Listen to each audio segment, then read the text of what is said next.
भाई कई स्टूडेंट्स के दिमाग में डाउट ये है कि क्या नेट जेआरएफ का पेपर लीक होता है।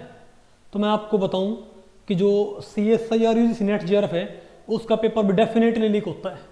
ठीक है, जब से इंडिया के अंदर एक बहुत ही वाहियात अथॉरिटी है जिसको हम बोलते हैं NTA, सबसे करप्ट संस्थाओं में से इंडिया की ये एक संस्था है। जब से इनके पास जो भी एग्जाम गया है वो एग्जाम धड़ल्ले से लीक होना शुरू हो गया, चाहे वो नीट हुआ चाहे कुछ हुआ।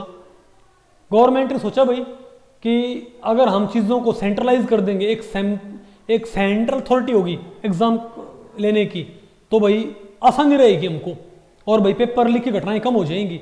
लेकिन भाई अब जो पेपर माफिया होता है उसके लिए बातें आसान होगी, बल्कि अब जो पेपर माफिया है उन्होंने एक बारी उनसे साठगांठ कर ली नीट के अधिकारियों से, ठीक है, या जो भी उनका भाई स्टाफ होता है, तो उनके पास जो पेपर आए उसी को लीक कर देंगे, उन्हें कोई एफर्ट लगाना नहीं पड़ेगा, इजंट इट।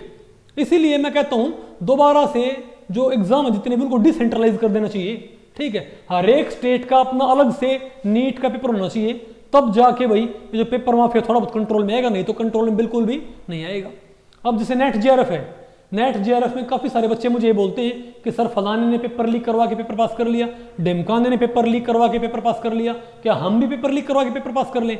मैं कहता हूं अगर पेपर लीक होता हो, तुमको पता हो कि पेपर लीक हो रहा है और तुमको मिल सकता है, तब भी कभी पेपर लीक की तरफ मत जाओ।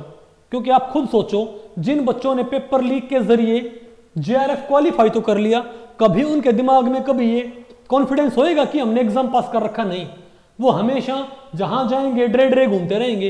वो पीएचडी के इंटरव्यू के लिए जाएंगे, वहां पर चुपचाप उनको बैठना पड़ेगा कि कहीं उनको पता ना लग जाए कि हमें कुछ आता नहीं और हम भाई यहां पर पकड़े ना जाएं, इजंट इट।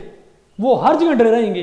कल को इंटरव्यू होंगे, कल को भाई स्क्रीनिंग होंगे यूनिवर्सिटीज में, कॉलेजेस में, उनको वो क्लियर नहीं कर पाएंगे। तो सिर्फ एक भाई थोड़े समय के लिए ये बात अपने दिमाग में लेने के लिए कि हाँ हमारा एग्जाम पास हो गया, आप पेपर लीक करवा लें, और फिर भाई पूरी उम्र उस चीज को भुगतते रहें।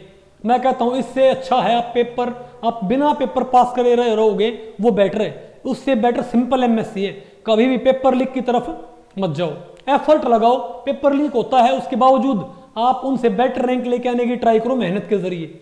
उससे आपके मन में एक एटलीस्ट कॉन्फिडेंस रहेगा कि हमने पढ़ के एग्जाम पास कर रखा है, और वो कॉन्फिडेंस आप जहां जाओगे आपकी पर्सनैलिटी में रिफ्लेक्ट होएगा। ओके, तो मैं भाई रेकमेंड नहीं करूंगा। ठीक है।